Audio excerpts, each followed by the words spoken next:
কাল বোধন হয়। রামচন্দ্র এই পুজোটা করেছিলেন, তখন থেকেই চলে আসছে এই পুজোটা। সেটার দুঃখ আর কি ভগবানের কাছে কি প্রার্থনা করা হচ্ছে? আজকে মা দুই হাতের কারণটা কি? এখানে মা দশভূজা, এখানে দ্বিভূজা না।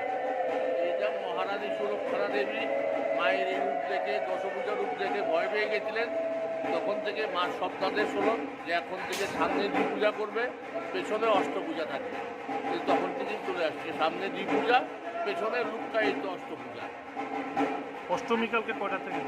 অষ্টমী আজকে 7:30টায় লেগে যাবে, কালকে 8টায় পুজো শুরু হবে সকালে।